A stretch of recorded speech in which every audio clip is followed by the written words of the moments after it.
My life is my evidence. You want to know how well you're doing? Look at your own life. Your life is your evidence of what you truly understand and what you choose to experience.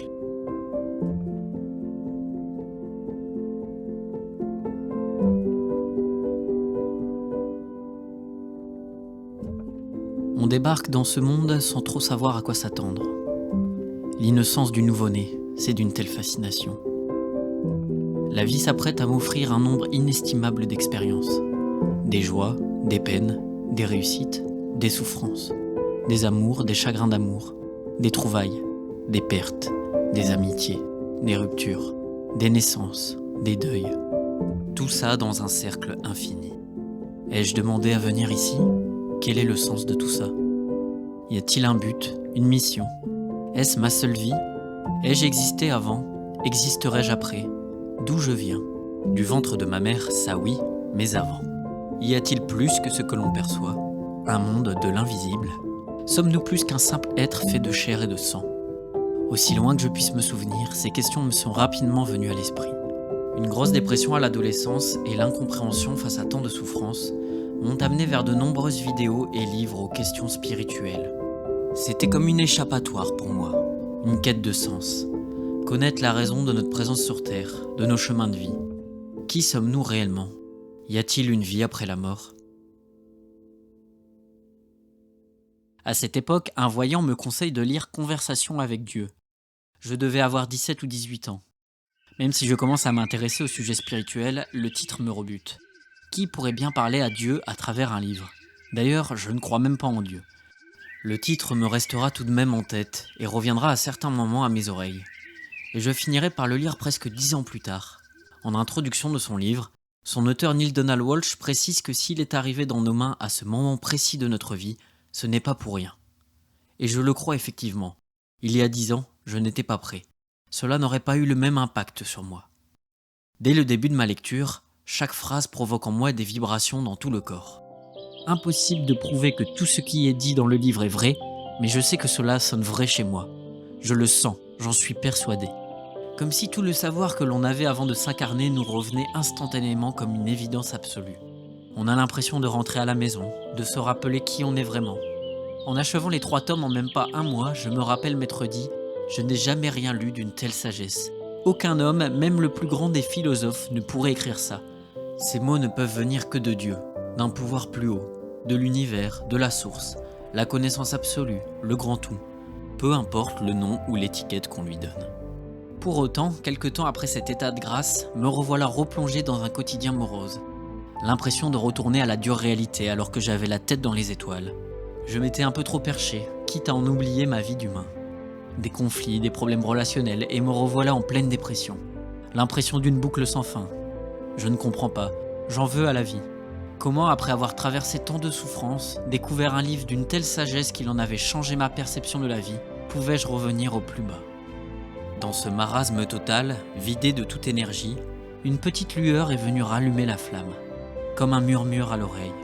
Un projet vieux de plusieurs années refaisait surface. Ce désir de réaliser un documentaire sur la vie, en faisant témoigner ceux qui en ont le mieux parlé, ceux qui ont bousculé la vie de millions de gens, dont la mienne, en interrogeant ceux qui m'ont tellement inspiré par leur sagesse et la profondeur de leur écrit. C'était le cas de Neale Donald Walsch, l'auteur de Conversation avec Dieu. C'est ainsi que j'ai décollé en juin 2023 pour l'Oregon. Conversation avec Dieu, 3 volumes sortis dans les années 90, dont le premier en 1995, est un raz-de-marée. Plus de 15 millions d'exemplaires sont vendus dans le monde, traduits en plus de 35 langues. Les livres sont venus balayer des opinions bien ancrées. Tous les thèmes y étaient abordés. À l'aube de ses 80 ans, je rencontre Neale Donald Walsch à Ashland, là où il habite depuis des années et où ont été écrits ses livres.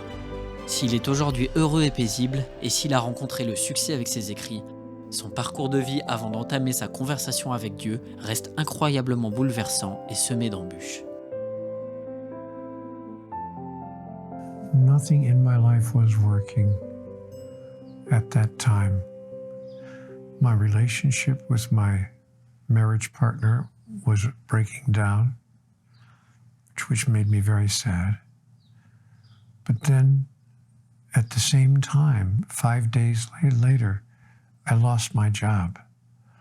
I was, as they say in America, downsized because the corporation was losing money, and I did not have any seniority. I was the last person to be hired, so I was the first person to go. So I lost my marriage and I lost my job in the same 5-day period. But now I'm not done. This story gets worse.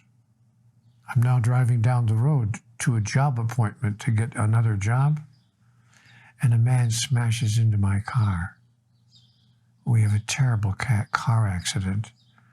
My car is totaled, completely demolished, but I broke my neck.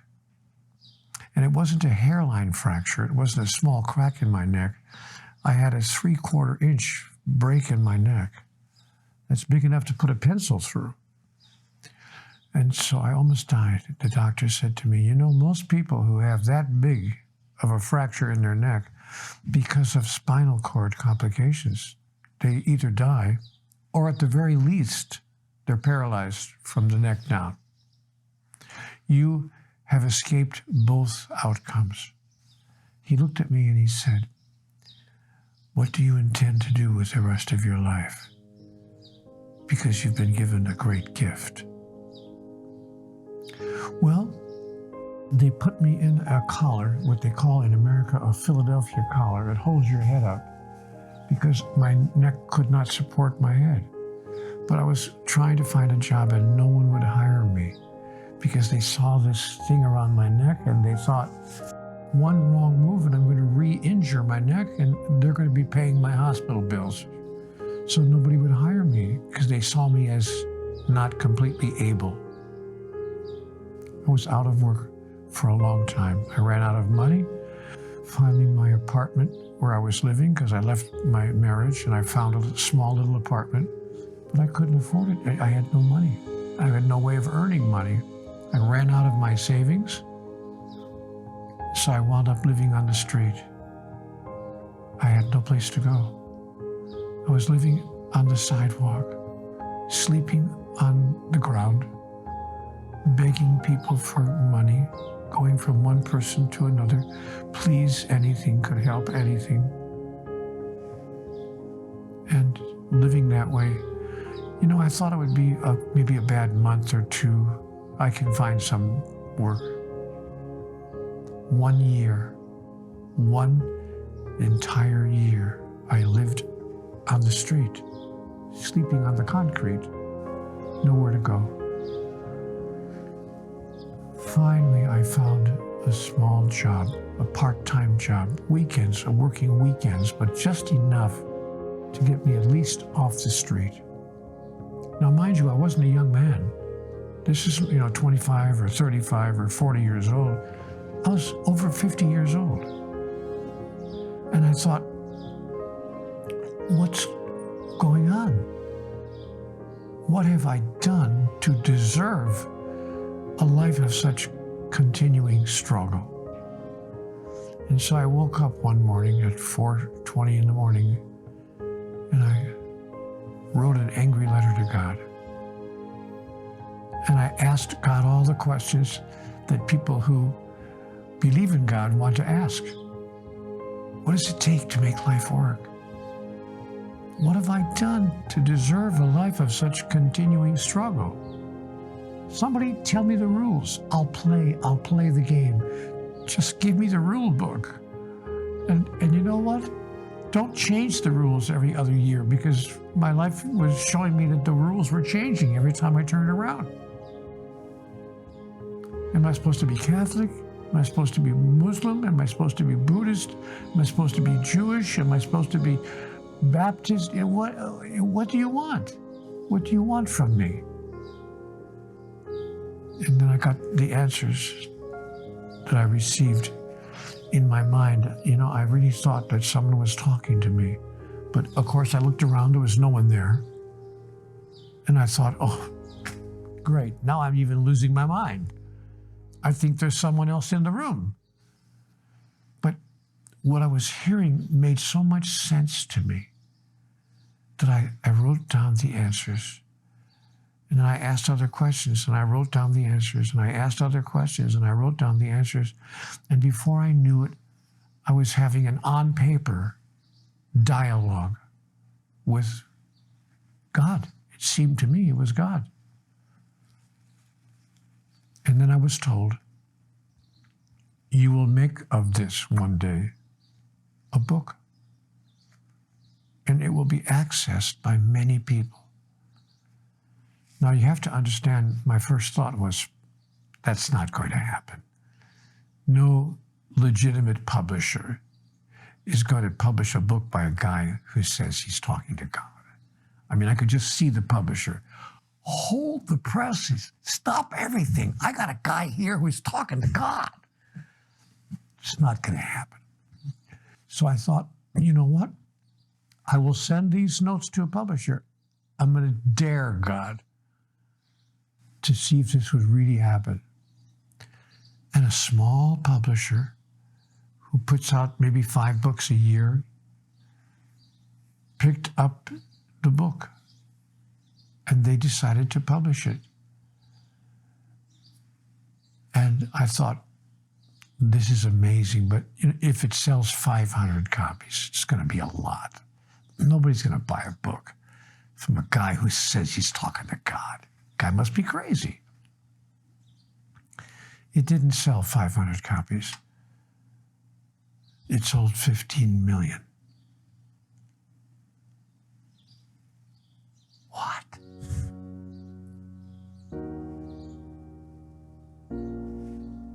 That's my story, and I'm sticking to it. Toutes les questions de Neil trouvaient instantanément une réponse. Son stylo et ses pensées étaient provoqués par une force extérieure. Ce qu'on peut appeler couramment écriture automatique ou écriture intuitive, ou encore en anglais channeling, c'est-à-dire être un canal entre le monde physique et le monde spirituel. When I first had this experience, I didn't know what was happening. And then I thought, I'm imagining it. I'm imagining. But I asked, am I imagining this? Is this just my imagination? And God said to me, Neil, where did Mozart get his ideas for his music? Where did Pablo Casals get his ideas? Where did Michelangelo get his ideas to paint the Sistine Chapel? All ideas come from our imagination. Do you think I would not use your imagination? So, yes, you're imagining it. Pour Neil, difficile à croire, mais cela s'apparente bien à une conversation avec Dieu. Un mot très connoté dans l'imaginaire collectif qu'on ne souhaite pas galvauder. Un mot que l'on pourrait pourtant remplacer par tant d'autres selon l'expérience de Neil. L'univers, le tout, l'absolu. Mais Neil voulait garder ce titre, malgré le poids que représente le terme Dieu. De quoi rebuter certains lecteurs, mais surtout les éditeurs. The first thing they asked me was, can we change the title? Nobody's going to buy a book called Conversations with God. We want to change the title. I said, no, you can't change the title because I experienced it in the end, after all was said and done. I experienced it as a conversation with God. You may not change the title, but put the book out. I'm not trying to manage anything. So I simply allowed them to publish the notes exactly as they were experienced. No editing. The publisher said to me, nobody wanted to edit the book. He went out to his editors. Who wants to edit God? Nobody took him up on it. So they published my notes exactly as I hand wrote them on the yellow legal pad. Nothing changed. I wasn't trying to manage anything. The book speaks for itself. People read it, and they related to it because they had, I think, many of the same questions. But they were hearing answers that were different from the answers that we've been taught since we were children. it's important for me to help people know that the experience that I have had is available to everyone, including the experience of talking with God. One of the first things she said to me was, I talk to everyone all the time. The question is not, to whom do I talk? The question is, who's listening? So, talking to God, improving your relationships, increasing your financial abundance, having a happier life is available to all people everywhere, and we don't have to wait for it. We can experience it in the present moment.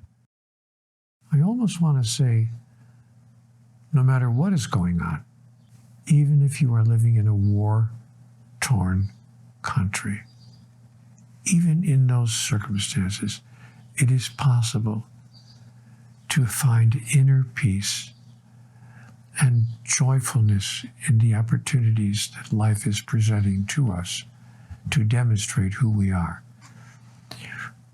One thing we haven't talked about in this conversation, Nicholas, is why are we here? What is the point?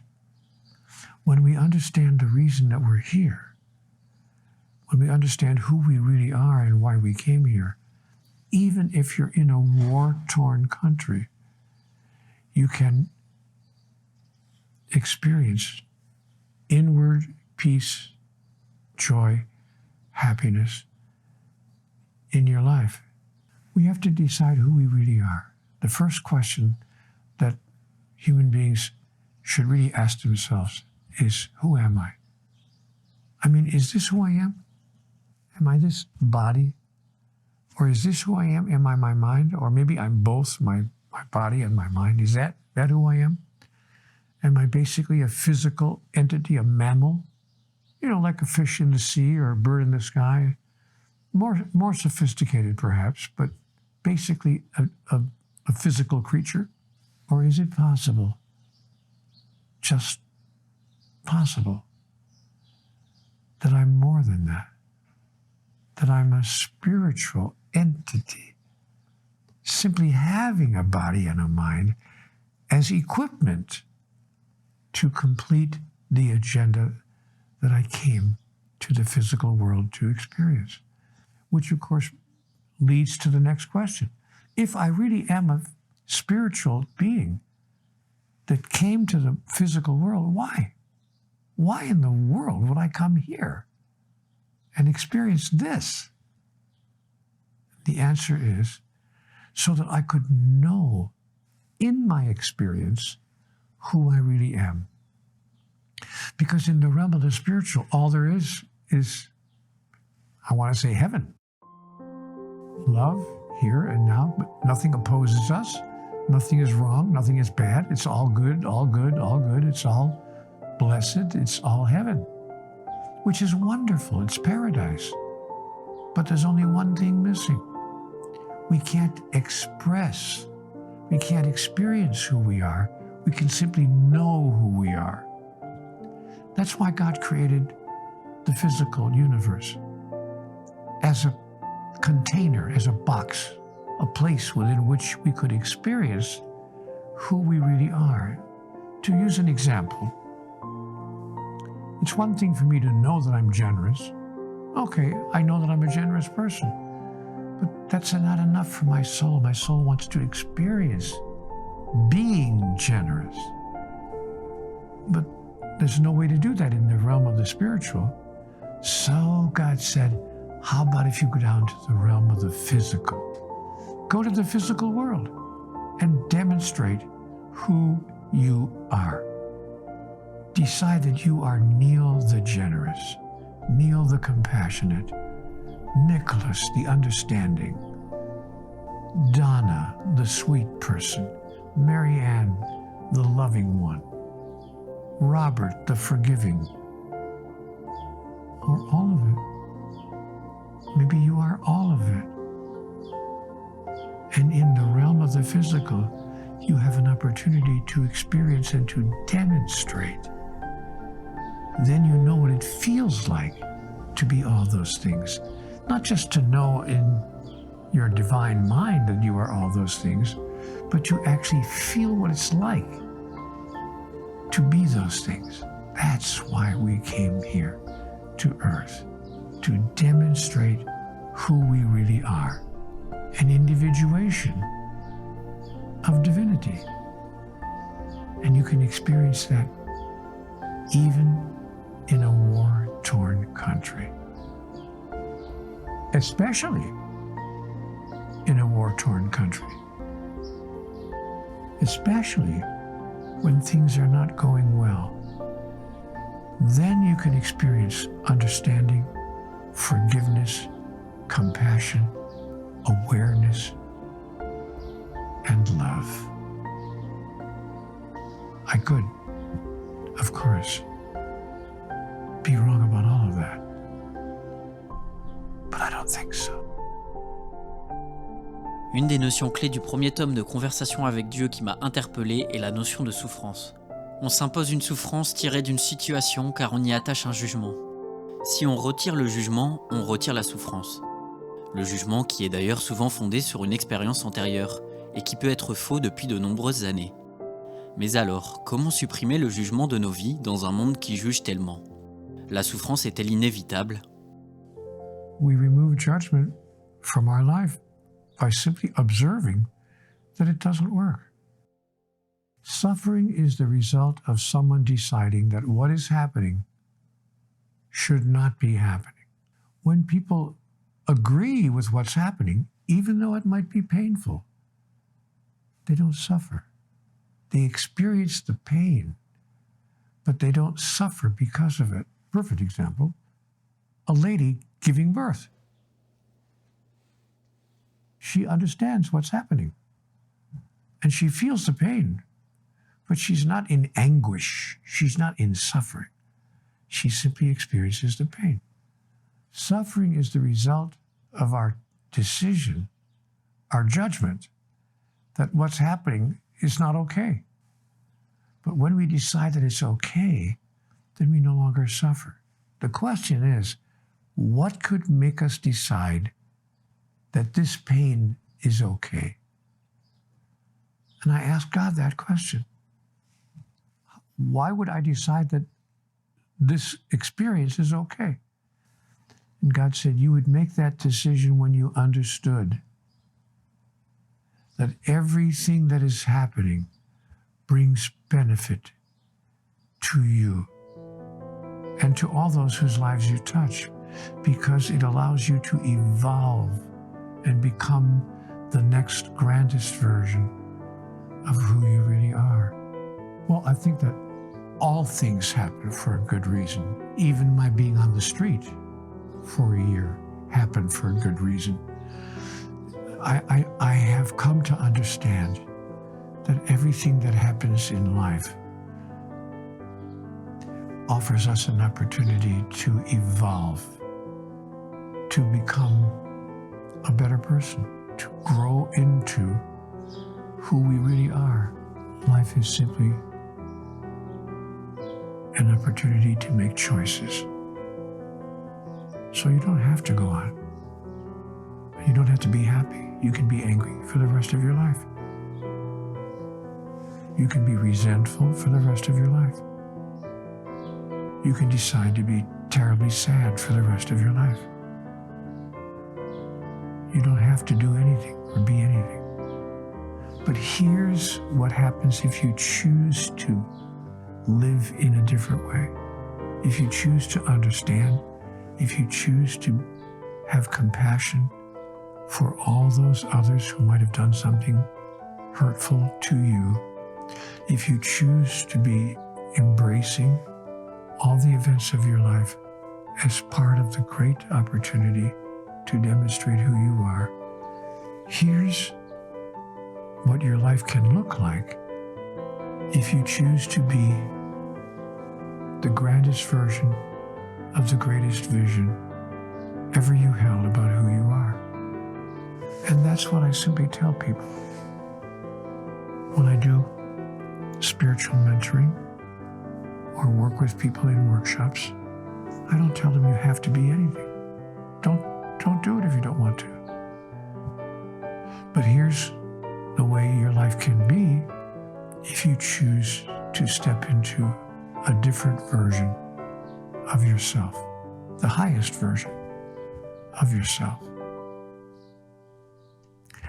I didn't make these choices early enough in my life, and I tell people that. I was 53 years old before I even began to slightly understand what I'm saying to you now. But as I've said now a couple of times, I'm going to be 80 years old pretty soon, and I would love to be able to give a gift to those who are not quite 80, not quite 70, not quite 60, maybe not even 50 yet, maybe in their 30s or 40s. Wouldn't it be nice if I could just hand them a gift and say, try it. It may not work for you. Try it. What have you got to lose? Nothing to lose, everything to gain.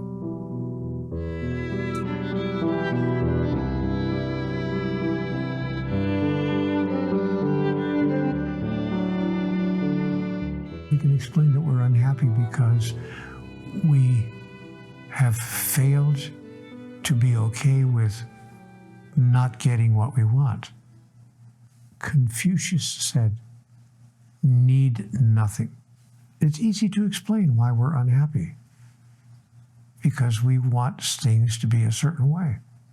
Let go of need. Need is an illusion. It's an illusion. But you got to live out there. I promise you, I'm not making this up. Sleep on the sidewalk for a year. Wake up every morning not knowing if you have enough food to eat that day. Try to figure out how you're going to use the bathroom. You have to sneak into a restaurant, sneak into a McDonald's someplace, and hope the manager doesn't throw you out because he sees you're a street person. It's all a matter of context. You know, Nicholas, I've lost 2 homes to fires. I've had 2 houses that I lived in, years apart, burned to the ground. Both, thank goodness, when I wasn't there. I lived in a really wonderful apartment, my wife and my children, and I was at work and the police came to my job and said, Mr. Walsh, you need to come with us. I said, is there a problem? What's the problem? Well, there's been a fire. So I said, is everybody okay? Everybody's okay, but the building is gone. I lost everything. Every piece of clothing, all the food, all the toys for the kids, everything. I lost everything. The TV set, the computers, everything. I lost everything. Wound up with nothing. 6 or 7 years later, I'm now have had my conversations with God. I'm lecturing actually, I was in France. I remember I was in Paris, lecturing in Paris.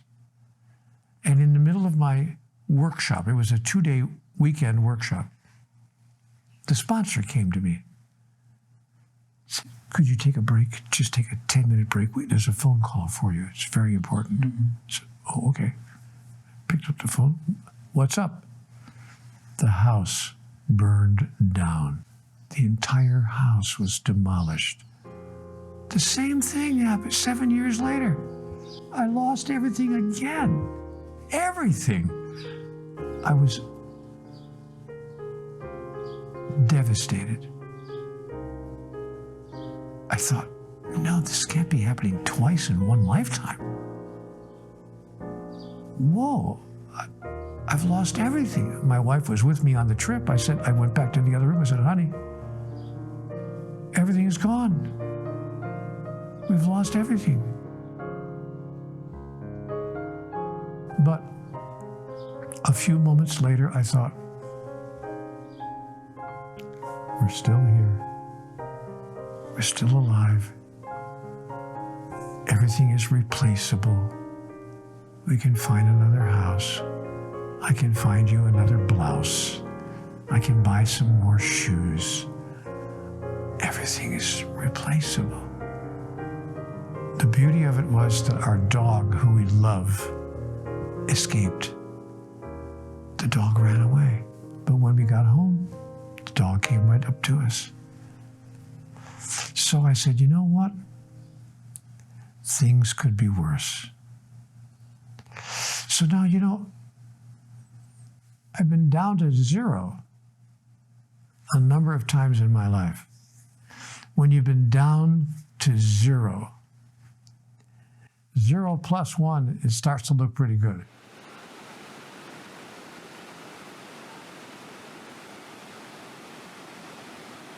When we have a whole list of things we think we need, or that we really feel that we want in order to be happy, we're going to continue the cycle.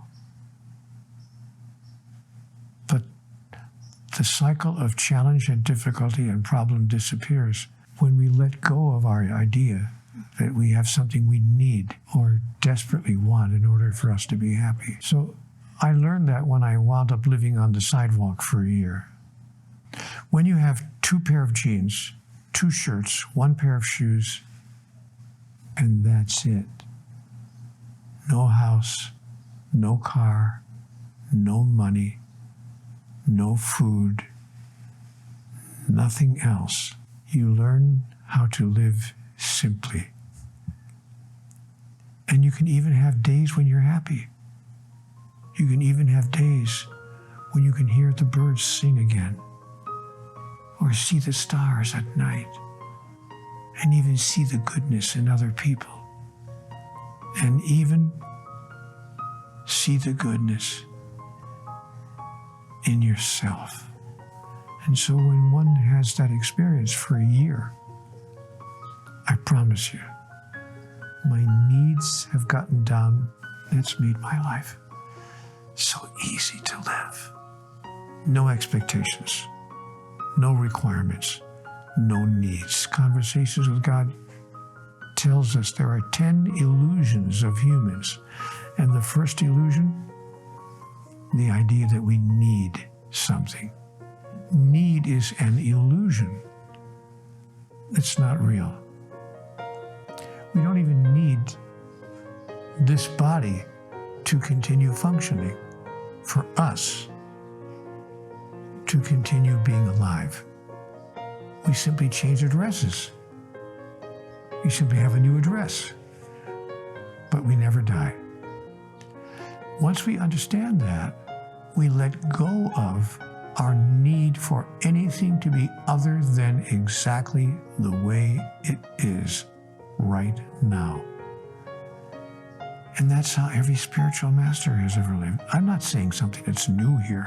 Nobody's slapping their forehead going, never heard that before. This is not new information. What might be new is the majority of us finally getting it. Trust is not necessary when there's nothing that we think is necessary to happen in our life. It's really quite simple. There's nothing to trust because there's nothing that I need to be perfectly happy. But there's an irony here. When there's nothing that I need, then everything that I thought I needed to be happy falls in on me automatically without me trying to find it. When I pay attention to who I really am as an individuation of divinity, everything that my humanity could bring me is available to me almost automatically. La douleur existe donc, mais elle ne nécessite pas forcément d'expérimenter la souffrance. Et l'illusion du besoin crée ces cercles vicieux que l'on expérimente tout au long de notre vie. Longtemps, j'ai cherché par tous les moyens, dans toutes mes recherches spirituelles, à faire de moi une meilleure personne. J'ai cru qu'atteindre l'éveil ultime me permettrait d'éradiquer toute forme de peine. Supprimer le mal pour ne garder que le bon côté. Je faisais un déni de mes défauts, mes travers, mes coups bas, pour tenter de ne vendre aux gens que la vitrine rayonnante.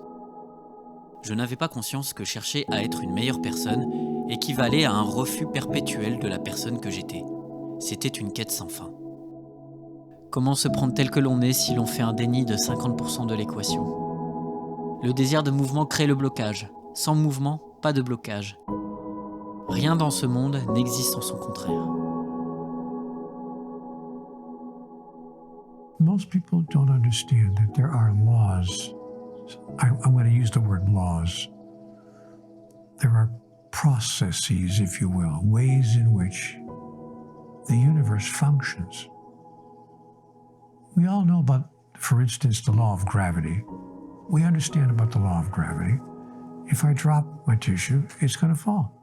That's the law of gravity. What some of us do not understand is the law of opposites. The opposite of what we are must exist in our physical experience, or what we are cannot be experienced. To use the example that I love to use, if I say I am the light, I can't experience myself being the light. I can know that I'm the light, but I can't experience myself expressing the light if I'm in the light. I must go to a place where there is what? The darkness, the opposite of what I am. Because in the absence of what you are not, what you are is not experienceable. You can't experience yourself being big if you've never heard of small. You can't experience yourself being fast if there's no such thing as slow. You can't experience yourself as being good if there's no such thing as what we call evil.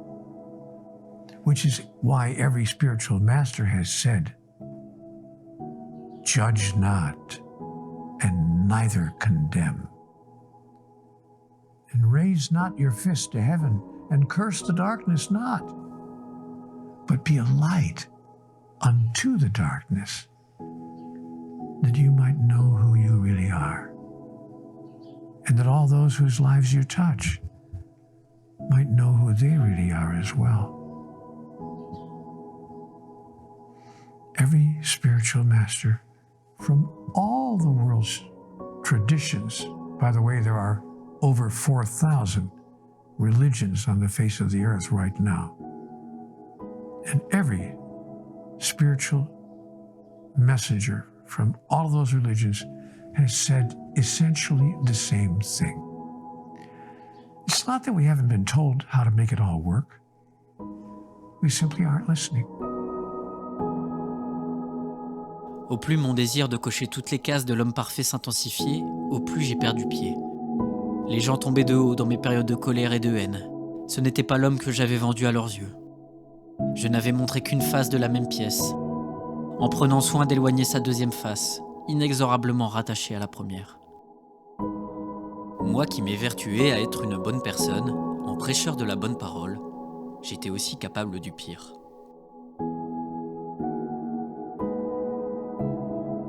Everything is a learning. Everything is a step toward our highest self. If a child is learning her multiplication tables, 2 times 2 is 4, 4 times 3 is 12, but she doesn't get all the answers right, and she makes a few mistakes on her little test. Is she a bad person? Or has she just made a few mistakes? So the truth is, Nicholas, even you are not so bad. You've simply made a few mistakes. I made a few mistakes. I made many mistakes. Many mistakes. But God says, you know what, Neil? Even you are not so bad. I hope I'm right about that. Because if I'm not right about that, I'm in big trouble.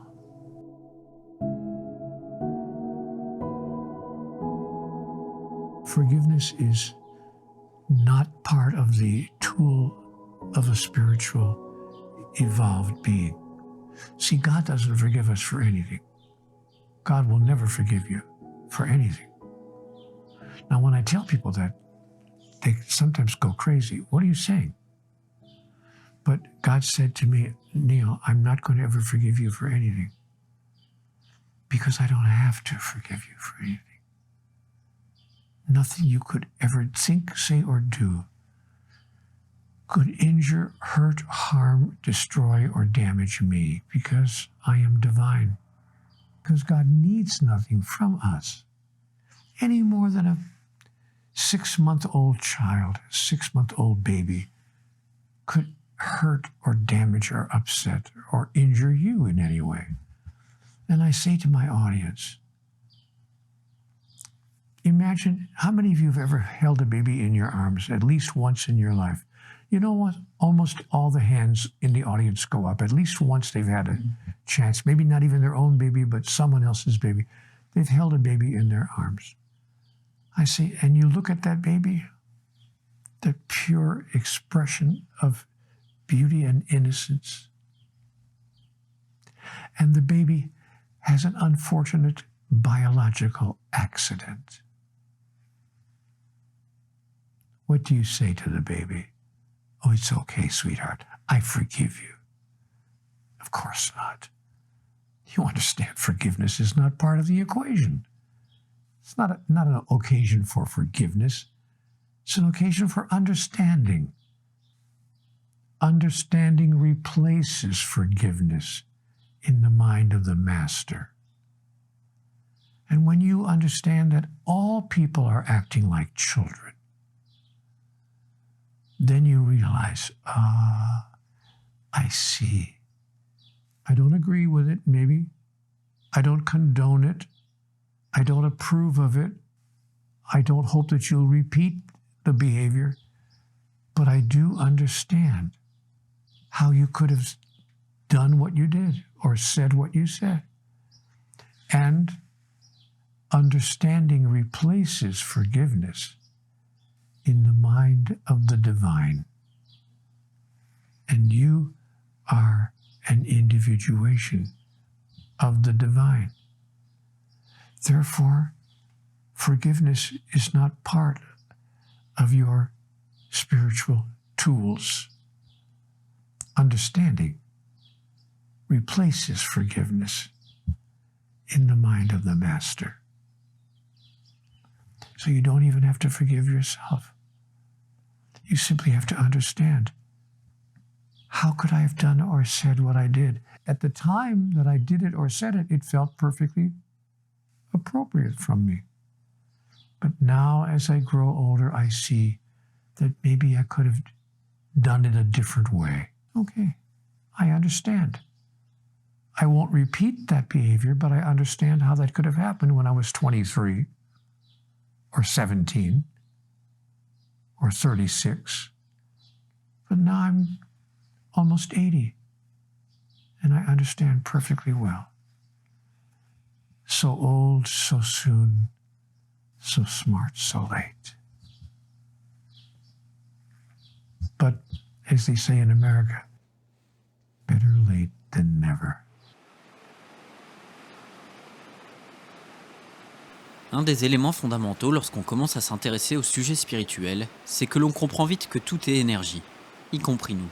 Nos pensées sont également de l'énergie. Tout ce que l'on dégage nous revient. On récolte ce que l'on sème. Dans Conversation avec Dieu, ce dernier explique même que nous créons nos propres maladies par des pensées inappropriées telles que « la vie est une souffrance, elle m'écrase ». Comme les pensées sont créatrices et dégagent une vibration, elles peuvent impacter notre corps. I think thoughts are powerful. And I think the way we hold in our thoughts the experiences that we are having in life can either add to that experience or subtract from that experience. Because, as I mentioned earlier, it's my understanding that all of life is nothing more than energy being exchanged. We're just exchanging energy with other people, exchanging energy with situations. I mean, a situation is simply an energy manifesting in your reality.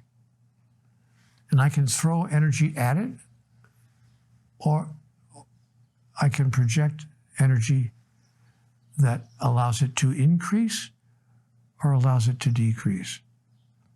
But the most important thing is for me to not need it to be anything one way or the other.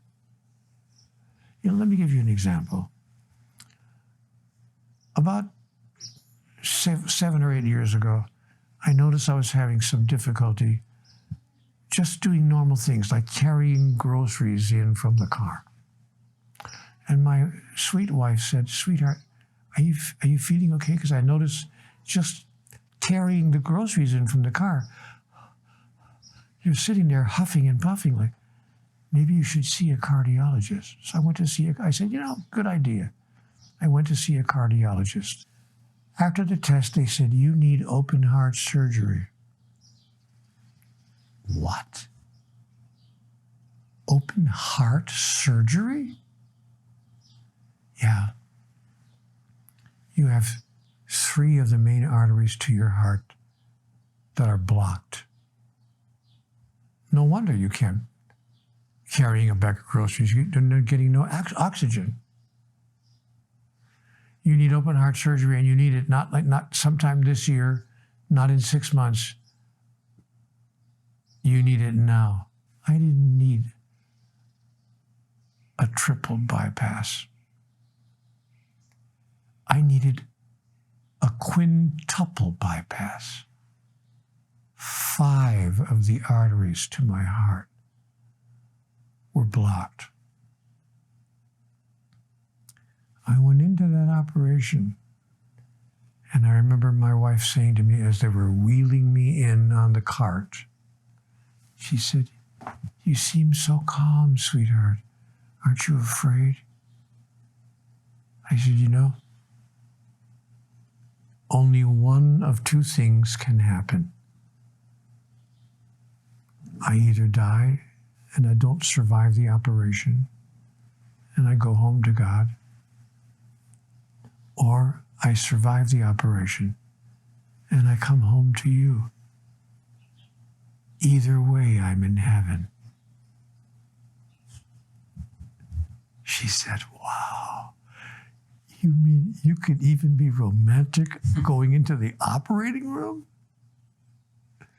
I said, "Honey, I wasn't trying to be romantic. I actually feel that way. I'm not afraid because I don't need any particular outcome. I'm okay with just what is." My thought through positive energy had the whole experience. And when I survived the operation, he says to me when I wake up from the operation, "Son, you just bought yourself 10 years.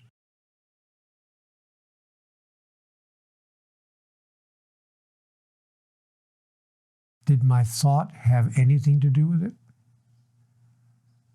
I feel that if I was scared, "Oh my God, I'm going to die. Oh my God, this is terrible. I'm being crushed. Bad things always happen to me. I always have one problem after the other. Oh my God." See, because God, here's what I was told.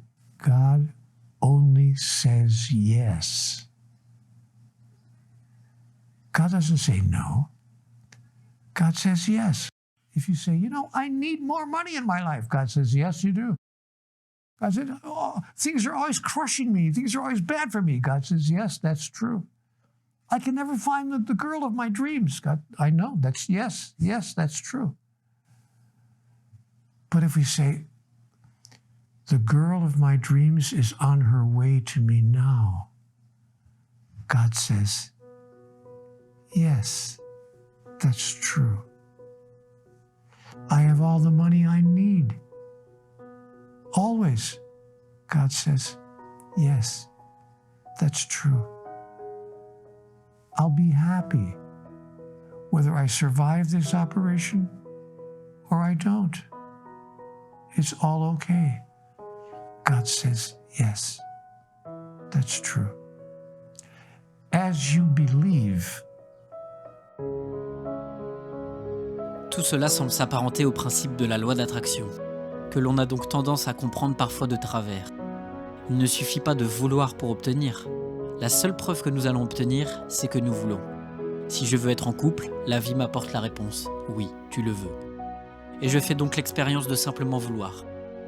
Car j'oubliais que la partie consciente chez moi n'est qu'une partie infime de l'énergie que je renvoie. Toute la partie inconsciente, ce qui m'échappe, je la renvoie aussi énergétiquement. Longtemps, je me suis demandé pour quelle raison je ne parvenais pas à rencontrer quelqu'un, à établir une relation amoureuse. Qu'est-ce qui ne va pas chez moi? Qu'ai-je fait pour mériter ça? Suis-je si mauvais? La réponse et l'expérience de Neil à ce sujet m'ont apporté beaucoup d'éléments. I had some challenges in relationships. I had a broken marriage that didn't work out. Well, actually, I had 2 broken marriages that didn't work out.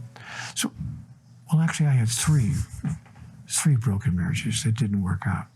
But I had four marriages that didn't work out. I remember that. And wait a minute, I had five marriages that didn't work out. So when I think about wait a minute, I had 6 marriages that didn't work out. I'm not joking about that. I actually married, not girlfriends, not live-in partners, ring on your finger marriages with 6 different ladies. I thought, okay, obviously there's something I don't understand here. The understanding of which would change everything. And one thing I stopped doing is needing to have a partner in my life.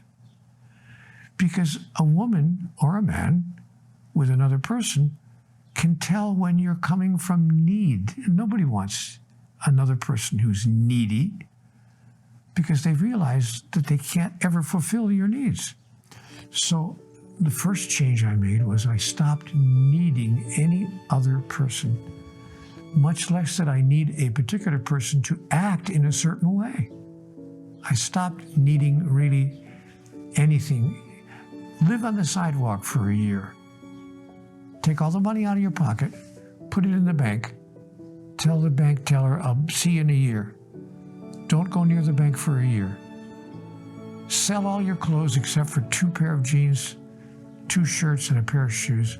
Go out and live on the sidewalk for a year. Come back and tell me after a year what you think you need to be happy and who you think you need in your life in order to be happy. Pretty soon you stop looking for the perfect right person, and then the perfect right person comes along. My wife, the lady I've been married to now for 16 years, was introduced to me. She was brought into my home by my son because she was my son's age. She's 30 years younger than I am. And she was one of the friends that my son had. She wasn't his girlfriend, but she was in that group of people that they hung out with. And he brought her to my house once for family night. And he introduced us. He said,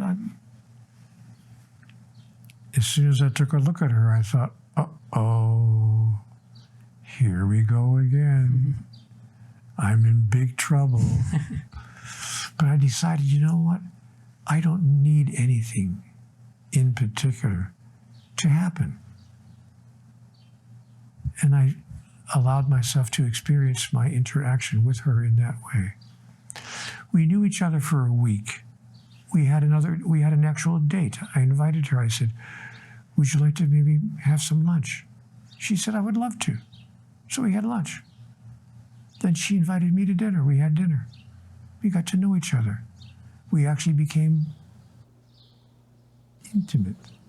1 week after we met, We were going to the theater in my car. She was in the passenger seat. I'm driving the car. She looked at me and she said, "I think we should be married." And I said to her, "You don't want to say that to me twice." She said, "No, I mean it. We like the same food. We like the same music. We have the same philosophy. I enjoy being with you intimately. I think we should be married." I said, shook her hand across the car. Done. But we have a rule between us. I don't need you. I love you. And I love you because I don't need you. I'm here to give what I have of me to you, and I need nothing in return. And she behaves in exactly the same way. It's really very simple. But we haven't been raised that way. The human race has not taught its children that this is what love really is. But I think we're evolving now to the point when things will be different. But I realized when my wife proposed to me in the front seat of the car, so that's what happens. I think that it's a natural part of being human to have a desire to be not alone. But desire and need are not the same thing. I desire chocolate ice cream, but I don't need it to be happy. So I have allowed myself to notice the difference between desire and need. As long as you feel you need someone in your life for you to be happy, that's going to show. You can't hide that energy. That energy will show when you meet someone else, especially if you meet someone that you're attracted to. It's really going to show. But when you are clear that you may desire to be with other people, and one other person in particular, but that you don't need to be, then that person feels free to be themselves. And they don't feel that they have to somehow meet your needs in order for you to accept them and to love them. That will change the dynamic of all human relationships. So is it possible to live the rest of your life without a single other person? Yes, it's possible, but it's totally unnecessary. You're an intelligent, sensitive, caring, handsome, attractive human being. Women should be crawling all over you. And if they're not, it's only because you may have been telegraphing to them, signaling to them that you have a need for someone. But when you realize that you don't, and when you allow any other person in your life to know, especially if it's an attractive woman, to know that you're happy to simply be in their life in order for you to give and to provide them whatever that you can. I'm here to serve you. I'm here to love you. I'm here to bless your life. And you don't have to give me anything in return. Anything in return. You don't even have to call me back. They'll come racing toward you. Because it's impossible to find that kind of acceptance and that kind of love in this world. I often tell my wife, I desire her, but I don't need her. And she could feel free then. Oh, he doesn't need anything. from me. He desires, but he does not need. That gives her the freedom to be herself.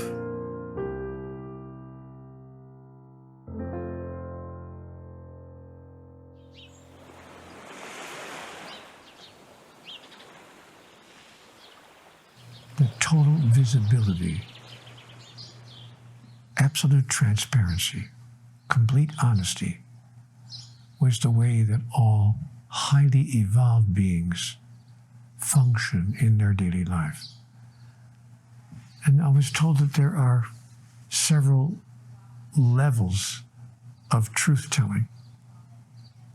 Level 1, tell the truth to yourself, just in your own mind. Stop lying to yourself, because I was lying to myself even about a lot of things in my life. Level 2, tell the truth to myself about others, because I was lying to myself about others as well. Level 3, tell the truth about myself to others, completely, totally transparently, with nothing hidden, nothing held back. Level 4, tell the truth about another person, your truth, the truth you are holding about that other person. It may not be their truth, but at least they know how you truly feel. And you know what's interesting about that truth?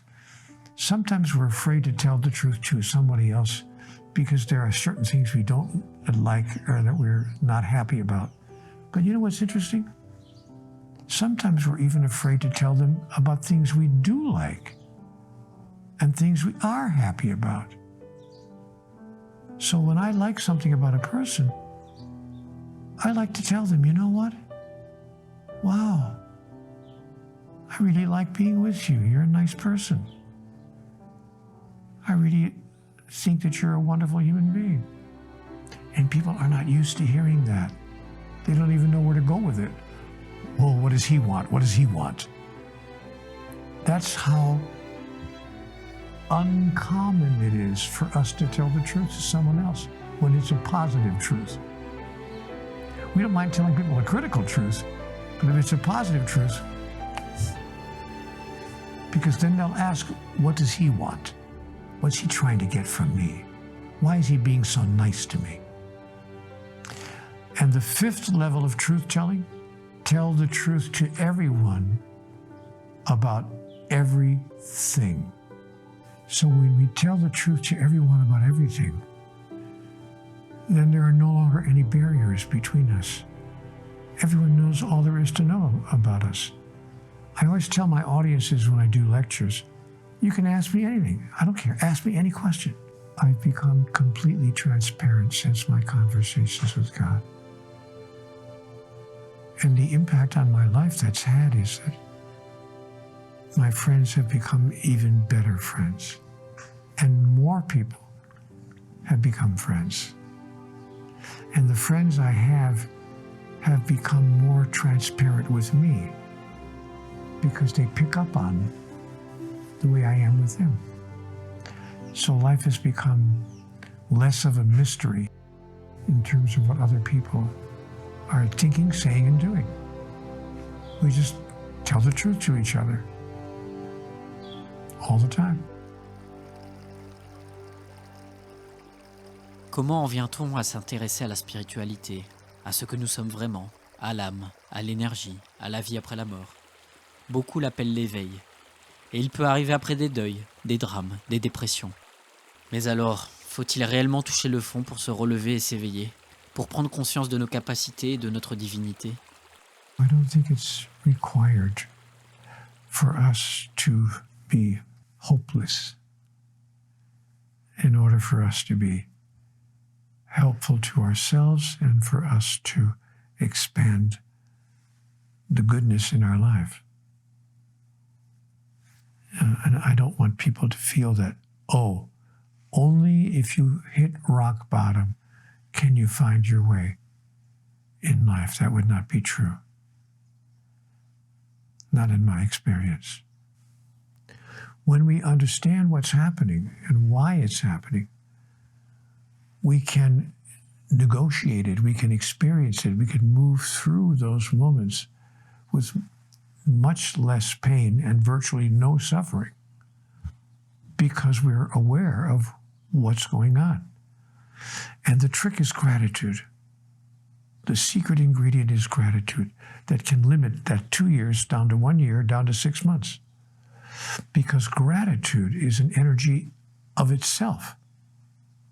And when I throw gratitude at whatever is happening, it changes the energetic of what's occurring.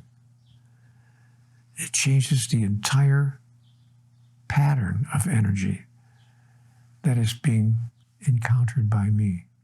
I've given a lot of talks in front of audiences, you know. I ask my audiences, how many of you have experienced what you thought at the time was one of the worst things that could happen in your life, only to discover 2 weeks or 2 months or 2 years later that it was one of the best things that ever happened in your life? How many of you have ever had that experience? And almost every hand in the audience goes up. 95% of the hands go up. I say, the difference between a student and a master is that the master knows that's what's true while it's going on. The master doesn't wait 2 years to discover that. The master knows as it's happening. That's what makes him a spiritual master, and she doesn't suffer because of that. And often, the time, as I said a moment ago, where things are not the way we would like them to be, is reduced because our awareness and our gratitude changes the energy that's swirling around us and swirling around others who are near us and changing the entire experience. All of life is energy. It's simply energy that's moving. The question is, what makes the energy move? Masters are those who know what makes the energy move. I'm going to write a book one day called What Makes the Energy Move. Devant la sagesse et la patience de Neil, même face aux plus grandes épreuves, je me questionne. Lui arrive-t-il encore de vivre des périodes difficiles? I get mad. I become angry. I become frustrated. I may say bad words. You know, I'm like anybody else.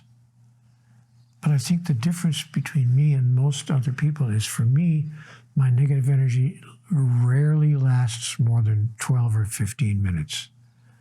I know people who are still angry today about something that happened 5 years ago or 25 years ago. After 15 minutes, I'm done with it because I don't enjoy it and it doesn't serve me, because we think something is happening that should not be happening, because we've made a judgment about it. So sometimes we suffer and we feel powerless because we think that something is occurring that should not be occurring. When we accept what is occurring and allow it to be okay, even though it may not be enjoyable or pleasurable, but when we see that it is going to ultimately bring us benefit, then we can reduce the feeling of being powerless. We regain our power. You can't be on the wrong track. If a scientist conducts an experiment and it doesn't produce the results that she expected, is she on the wrong track? No, because the outcome allows her to continue moving forward on what was the right track all along.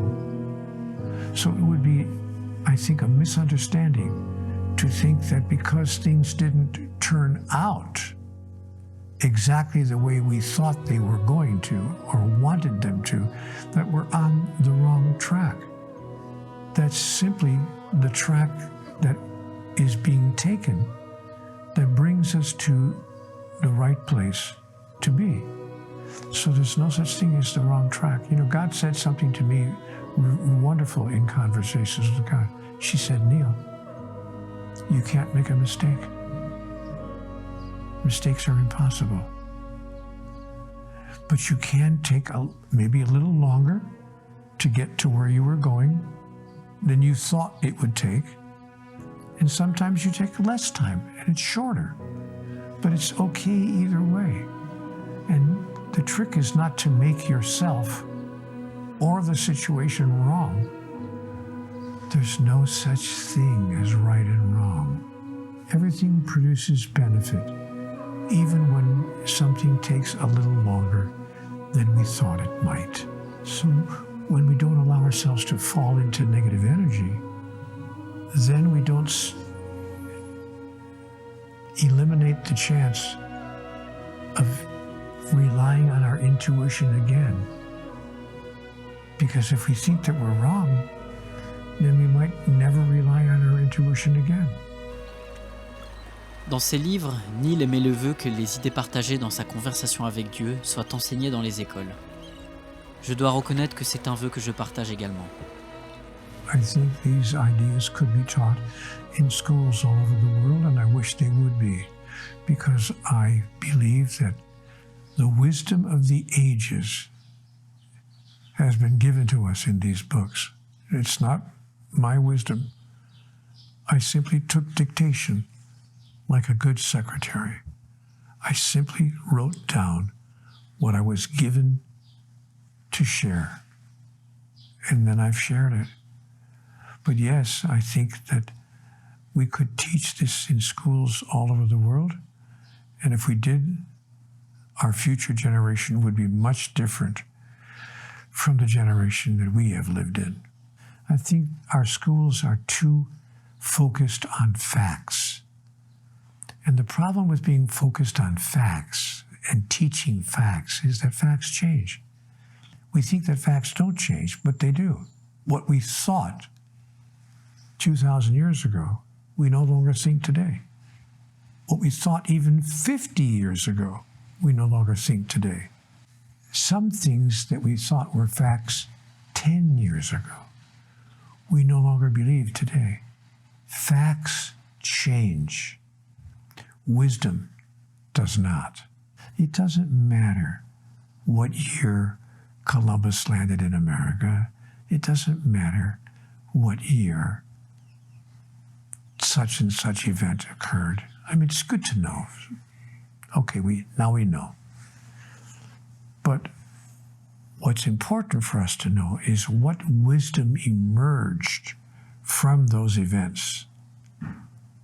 And what wisdom do we have that we can expand in order to change future events? We should teach fairness.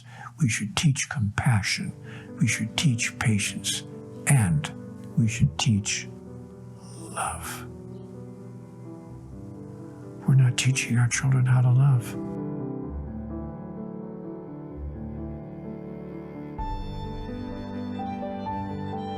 Dans la rédaction du premier tome commencé en 1992, Neil évoquait déjà avec Dieu les problèmes sur notre planète, qui semblent encore plus d'actualité aujourd'hui. À cette époque, Dieu exposait le virage à prendre au niveau écologique. Et Neil lui répondait qu'il était déprimé. Il ne voyait pas l'espèce humaine aller dans la bonne direction. Son avis a depuis peu évolué sur le sujet, mais avec une note d'espoir. Neil estime que le problème n'est pas politique, économique ou militaire, mais bien spirituel. Que l'on se trouve à un tournant dans l'éveil spirituel des gens, dans le changement de la planète. Qu'il y a l'opportunité qui se manifeste pour nous tous de faire un choix crucial pour notre avenir et de décider qui sommes-nous réellement. The events of life on the planet Earth are created by the confluence, the combination of energies that are produced by all sentient beings. We're talking about 8 billion sentient beings thinking, speaking, and acting in a certain way that produces and generates certain physical outcomes. I'm talking about so-called man-made outcomes in human life. I'm not talking about an asteroid coming through the atmosphere and hitting the earth, or an earthquake, or a cyclone, or a tidal wave, not natural disasters.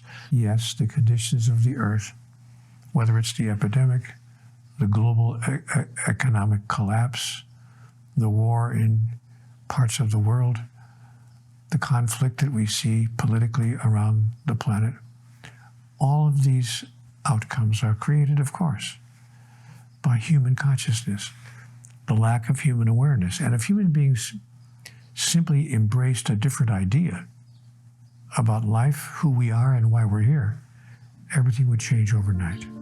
I think that this is the ideal time for a change of consciousness on the earth, because things are now becoming so bad, politically, economically, socially, spiritually, environmentally. Things are becoming so bad that we're waking up. We're saying to ourselves, whoa, we can't go on like this anymore. We've got to do something to stop, or we're going to be going off the cliff, and we're going to crash. So I think this is the perfect time for our advancement as a species. And we now have the tools with which to do that. We can communicate more rapidly and more universally because of the internet than we ever could have even a few years ago.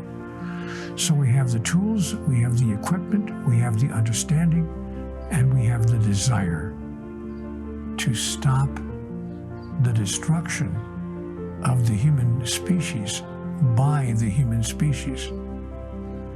So I do think that we are going to be raising our consciousness, and I think it's going to be happening relatively soon. I don't mean in the next 10 days, but not in 2 or 3 more thousand years, but in the time immediately ahead. I think we're still heading right into a wall. I'd like to say that I think things have changed, but I think actually things have gotten worse.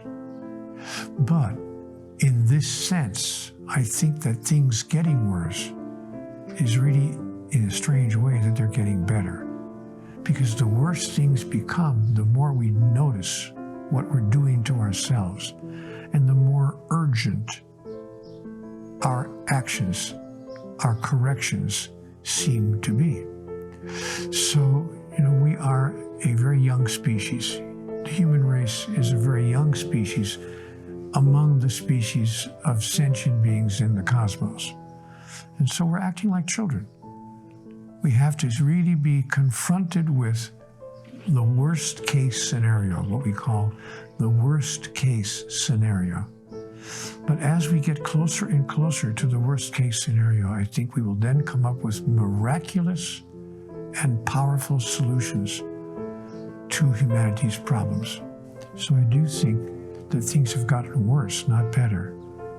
But in a strange way, they need to get worse in order for a species as young as we are to see we must now do something. And I think we will.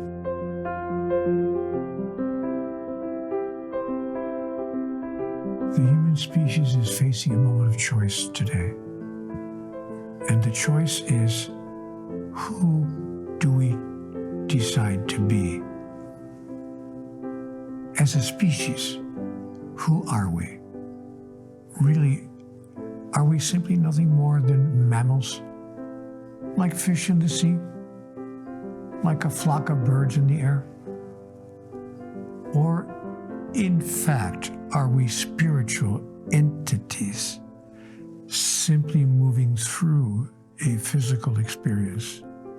If our species decided that was true, and if we decided that we are all one, which is the primary message of Conversations with God, we are all one.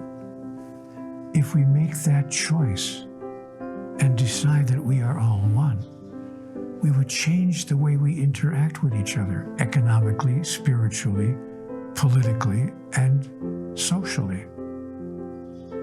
Everything would change. overnight. Because we would become suddenly clear that what I do for you, I do for me. And what I fail to do for you, I fail to do for me.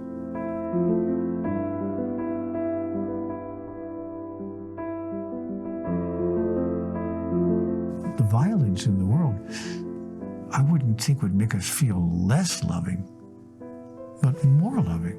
What we are made of is love. We're not being loving, we are love. We are made of the energy that human beings call love. That's who we are. And so we naturally feel that when we see anything suffering. And we see an animal suffering, we feel compassion and love. Because it's who we are. Love is a natural response. Not to be loving would be an unnatural response.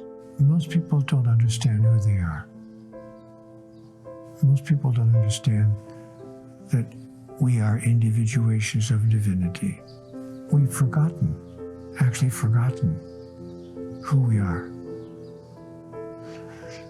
And because that's true for most people behave in ways that create suffering for others, and people observe others suffering and become angry about the condition the world is in. By the way, anger is not a bad emotion. Anger is an okay emotion.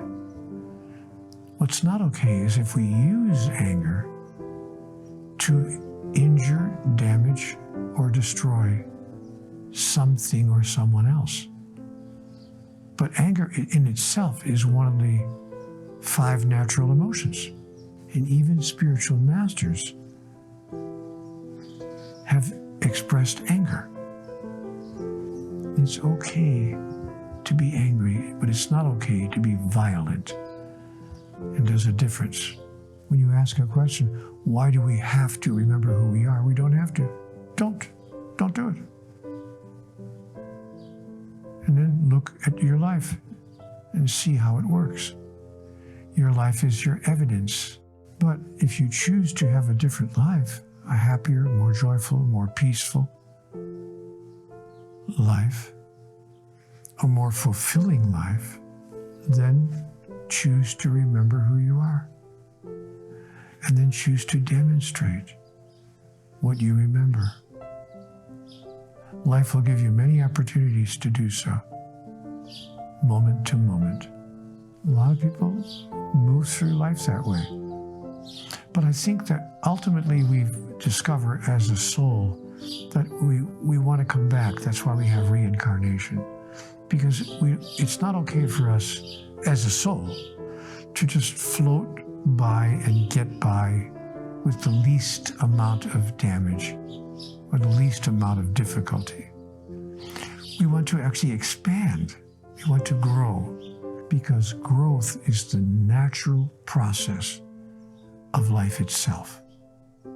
So even the person who doesn't need any spiritual truths, happy just to float along, they might spend a lifetime or two doing that, but sooner or later the soul will say, there's more. There's more that you can experience. There's more to understand. There's more to express. There's more to demonstrate. There's more for you to be than you've been in the past lifetime. And the soul says, okay, I'll go back. I'll reincarnate. I'll do it again. There are highly evolved beings in the universe. These are beings, physical entities, who know who they really are and who have decided that the highest form of physical life is the demonstration of who they really are. So our civilization is evolving. Slowly, we're not highly evolved yet, but we're going to a place where we can become more highly evolved. And the first step of that process is for us to understand that we are all one. That we're one with everything. That there's only one thing. All things are one thing, and there is only one thing. And all things are part of the one thing there is. That's the first giant step that every highly evolved civilization takes. Because once we accept that we're one, crime disappears, war disappears, starvation disappears, huge amounts of suffering disappears, damaging our own planet disappears. Virtually every negative behavior disappears from our civilization. It's really quite simple. And I think we're headed there. Whether we get there fast enough is the question. Notre vie est notre preuve. Observe ta vie, les situations que tu rencontres, les problèmes, les opportunités. Et tu verras ainsi qu'elle te renvoie ce que tu crois et ce que tu comprends de la vie.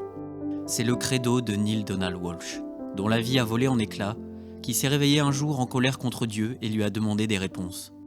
Une longue et profonde conversation s'en est suivie pendant des années, pour offrir à l'humanité des messages d'une sagesse infinie et se donner la possibilité de se rappeler qui nous sommes. There's an interesting question. How can we step into that larger understanding more quickly? Here's my answer. Teach others. What we share with others, we enlarge in ourselves. Conversations with God told me, whatever you want to experience in your life, cause another to experience it in their life. What you give away stays with you as well. And it causes you to realize that you have that all along.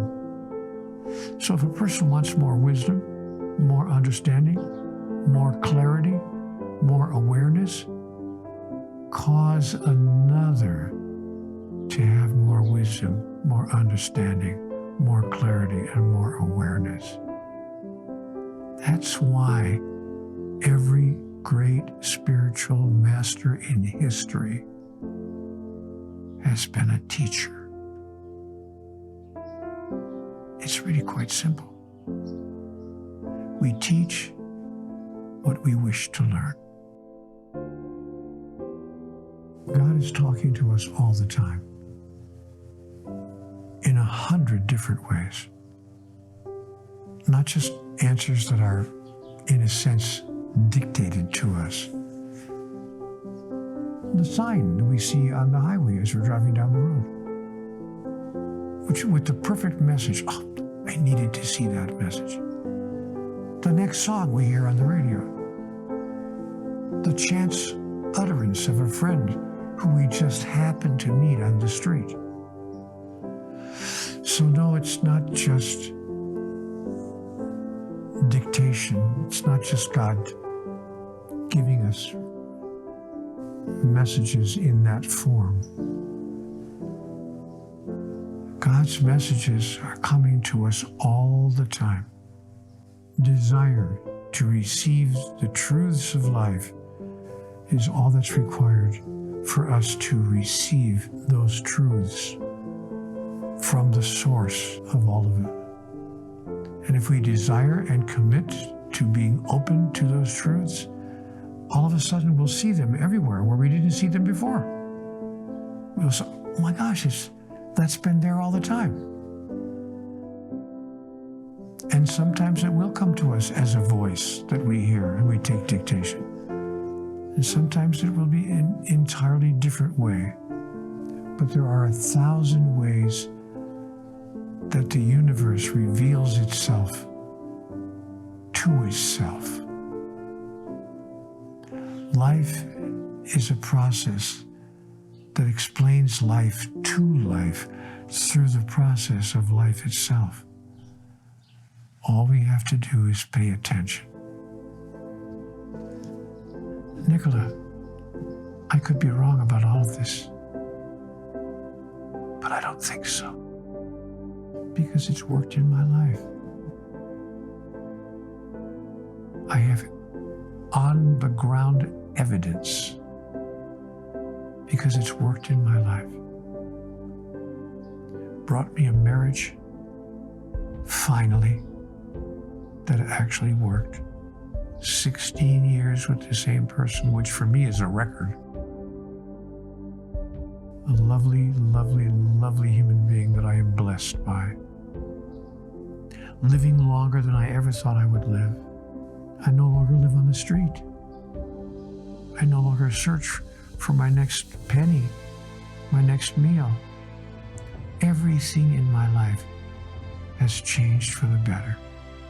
My finances, my emotions, my relationships. I'm not bragging, just saying. You ask me, how do I know? My life is my evidence. You know what? I should write a book one day titled, My Life is My Evidence. I never thought of that. It's a great title for a book. Your life is your evidence. Wow.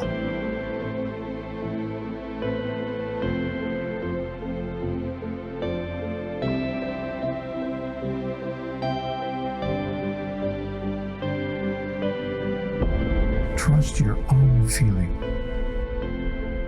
Trust your own heart. Trust your own soul. You know inside of yourself whether something feels right to you. Trust yourself.